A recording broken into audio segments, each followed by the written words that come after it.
বর্তমানে মধ্যপ্রাচ্য জুড়ে চলমান সংঘাত এবং ভূ রাজনৈতিক উত্তেজনা বিশ্ব অর্থনীতিতে বড় প্রভাব ফেলছে। বিশেষ করে বাংলাদেশের মতো আমদানি ও রেমিটেন্স নির্ভর অর্থনীতির জন্য এই সংঘাতের প্রভাব একটি বড় হুমকির কারণ হয়ে উঠেছে। এই ভিডিওটিতে বর্তমান সংঘাত বাংলাদেশের অর্থনীতিকে কিভাবে প্রভাবিত করছে সেটি নিয়ে আলোচনা করব। সবার প্রথমে আসি জ্বালানি খাতে। বাংলাদেশ পেট্রোলিয়াম কর্পোরেশনের তথ্য অনুযায়ী বাংলাদেশ তার মোট জ্বালানির প্রায় 92% আমদানি করে, যার মধ্যে 65% আসে মধ্যপ্রাচ্য থেকে। 2024 সালের শেষ ভাগে গাজা ইসরায়েল যুদ্ধ, হুতি হামলা এবং ইরান ইসরায়েলের উত্তেজনার ফলে আন্তর্জাতিক বাজারে তেলের সরবরাহে অনিশ্চয়তা তৈরি হয়েছে। এর প্রভাবে বিদ্যুৎ উৎপাদন খরচ বেড়েছে, সরকারি ভর্তুকি চাপ বৃদ্ধি পাচ্ছে এবং পরিবহন ব্যয় বৃদ্ধির ফলে পণ্যমূল্যে ঊর্ধ্বগতি দেখা যাচ্ছে।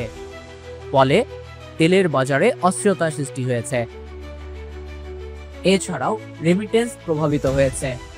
2025 সালের মার্চ মাসে বাংলাদেশের রেকর্ড পরিমাণ রেমিটেন্স এসেছে, যা প্রায় 3.29 বিলিয়ন মার্কিন ডলার। এটি দেশের ইতিহাসে এক মাসে সর্বোচ্চ।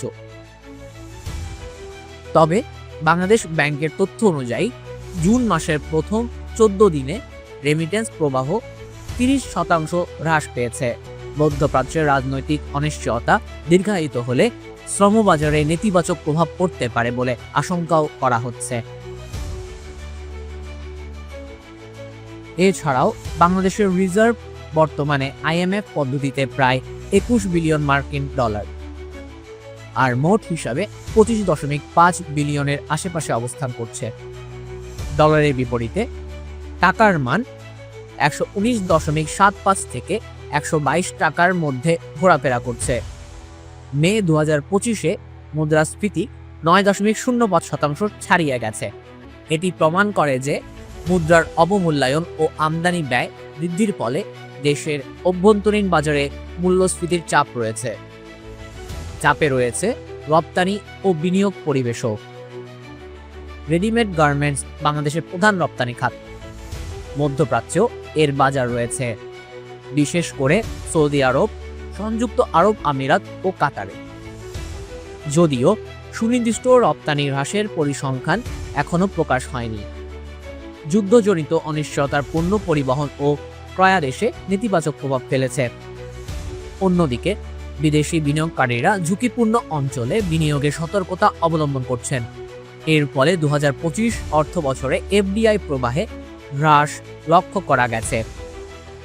BID এর তথ্য অনুযায়ী সেটি প্রায় 10 থেকে 12%।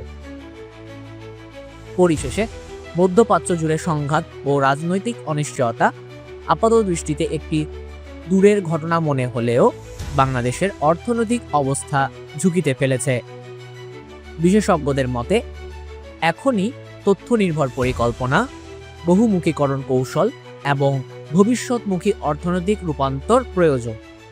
কণ্ঠ উপস্থাপনায় Kazi Gani Rahman, the Daily corporate.